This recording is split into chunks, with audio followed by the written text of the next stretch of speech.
saya, Syifa, di podcast Mata Najwa.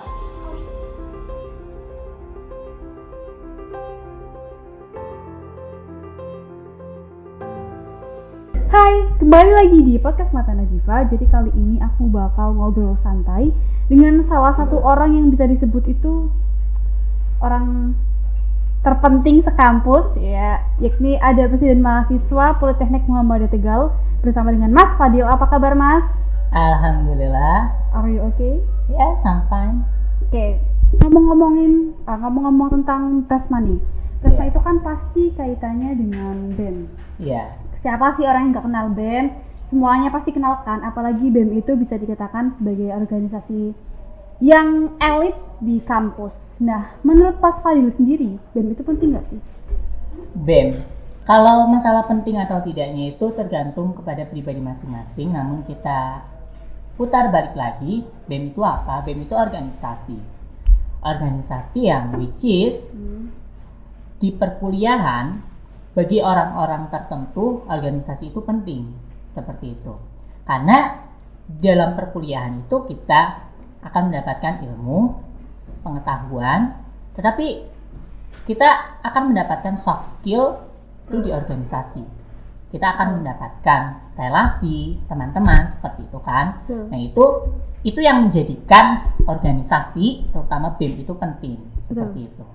Jadi BEM itu intinya tuh penting, tapi bukan berarti menjadi yang utama dalam perkuliahan. Iya, betul sekali. Jadi kita masuk ke BEM itu jangan sampai dari perkuliahan itu sendiri itu terbengkalai seperti itu. BEM itu sebagai tambahan, sama seperti organisasi-organisasi lainnya, yang paling utama itu tetap yaitu kuliah. Tetapi jika kita sudah berkomitmen untuk mengikuti organisasi, seperti kita harus bertanggung jawab. Jadi kita dari manage waktunya, kita harus benar-benar pintar seperti dari perkuliahan, dari organisasi seperti itu. Nah, kan kita sering dengar nih kata mahasiswa, ini mahasiswa kupu-kupu, ini mahasiswa apa ya? Kura-kura sama kupu-kupu. Nah, menurut kamu sendiri itu gimana sih tanggapan baik dari sisi mahasiswa kupu-kupu maupun mahasiswa kura-kura? Tanggapannya itu kembali, kalau dari saya pribadi itu it's people choices, gitu kan. Ini pilihan masing-masing orang, gitu. Mau menjadi kupu-kupu atau menjadi kura-kura, gitu kan. Ada yang memilih untuk kupu-kupu, kuliah pulang. Tetapi kita tidak tahu kan dari pribadi orang tersebut itu mengapa memilih hanya menjalani kuliah, setelah itu pulang. Barangkali ada part-time job, kesibukan lain seperti itu. Intinya sih jangan saling judge. Iya, jangan saling judge. Kita harus saling menghargai, gitu kan, appreciate apa keputusan orang, gitu kan. Nah, untuk yang kuliah rapat itu kan juga pilihan juga seperti itu. Tetapi dari sisi baiknya anak-anak yang berorganisasi itu dari manajemen waktu dan public speaking-nya atau itu tambahan-tambahan yang lainnya gitu. Yang utama apa? Itu adalah manajemen waktu, gitu kan. Karena dengan padatnya jadwal kuliah, dari anak-anak yang berorganisasi itu dapat mengatur dengan jadwal rapat, jadwal kumpul, dan jadwal acara atau event-event yang lain seperti itu. Salah satu soft skill yang didapat, manajemen waktu, public speaking, of course, apalagi BEM, gitu kan, yang mewadahi mahasiswa-mahasiswa yang ada di kampus untuk berbicara di depan.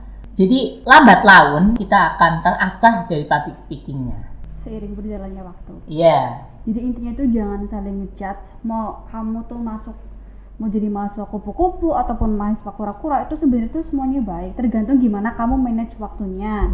Karena kan semua orang mempunyai porsi masing-masing kan, memiliki kegiatan masing-masing. Jadi kita nggak usah ngejudge lagi jangan usah lu mah kupu-kupu kita jangan menilai hanya dari sisi kita. Kita harus lihat dulu dari sisi mereka, seperti itu. Tugas BEM kan sebagai perantara mahasiswa terhadap kampus. Selain itu untuk apa lagi sih? BEM itu sebenarnya tugasnya bukan hanya itu, dari menampung aspirasi mahasiswa supaya terdengar oleh dosen, oleh direktur seperti apa dari keinginan mahasiswa. permasalahan-permasalahan apa yang dimiliki mahasiswa. Jadi kita bisa membantu, kita bisa menjadi penjembatan antara mahasiswa dengan dosen, dengan dari pihak kampus seperti itu. Selain itu, di BEM juga sebagai unjuk diri seperti itu karena dari BEM itu membawahi UKM-UKM yang notabene itu adalah tempat-tempat para mahasiswa untuk berekspresi, menyalurkan bakat, minat seperti itu. Nah, di situ BEM ini sebagai wadah untuk mereka mengadakan event-event atau yang lainnya seperti itu. Karena dari sisi keorganisasiannya pun BEM sendiri berdampingan dengan DPM sebagai pengawas seperti itu. Itu mendampingi dari mahasiswa-mahasiswa itu sendiri seperti itu.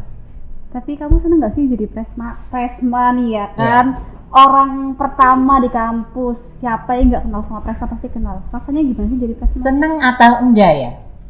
Dibilang seneng ada senengnya, dibilang enggak ya ada enggaknya gitu kan.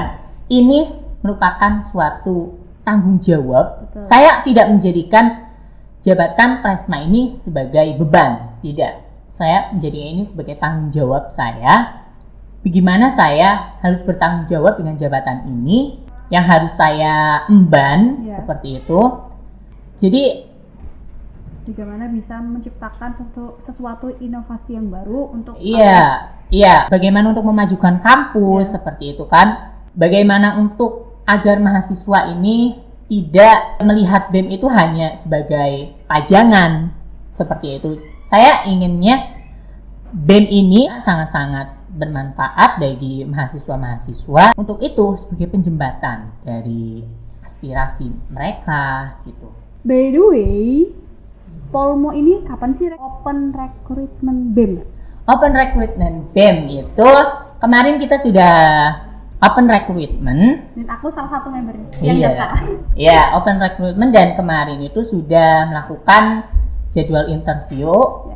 Interview itu untuk apa? Emang mau kerja gitu? Enggak. Jadi kita ingin melihat seberapa besar keinginan, komitmen dari masing-masing calon pengurus BEM ini untuk masuk ke organisasi ini, organisasi BEM seperti itu. Nah, untuk kelanjutannya itu karena ini kan sedang dalam libur semester, nanti kita sudah ada planning, sudah ada rencana-rencana ke depannya mengenai lanjutan dari rekrutmen itu.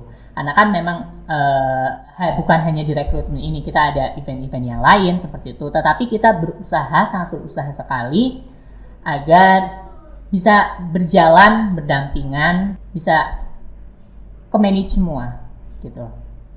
By the way nih, BEM itu menaungi UKM nggak sih?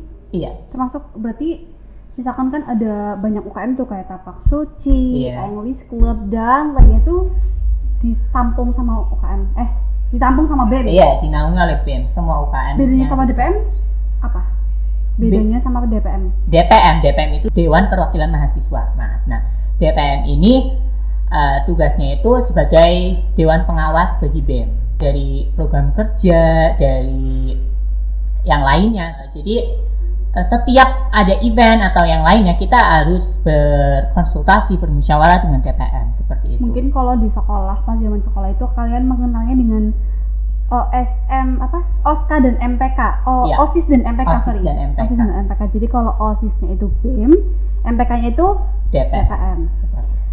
Terakhir nih Mas, pertanyaan terakhir. Apa pesan yang mau kamu sampaikan buat adik-adik yang entah itu mahasiswa baru ataupun teman-teman yang masih di jenjang kelas 12 yang pastinya mungkin setelah melanjutkan di perguruan tinggi ingin menjadi salah satu anggota dari BEM, itu apa pesannya? Pesan yang disampaikan dari saya pribadi itu jangan takut, kuatkan tekad dan juga terus melangkah maju. Terus berenang. Terus melangkah maju. Jadi apa? Kita jangan takut untuk memulai suatu hal. Misal dari teman-teman itu nggak pernah berorganisasi seperti itu. Jangan takut untuk memulai berorganisasi, gitu kan? Kemudian terus melangkah maju.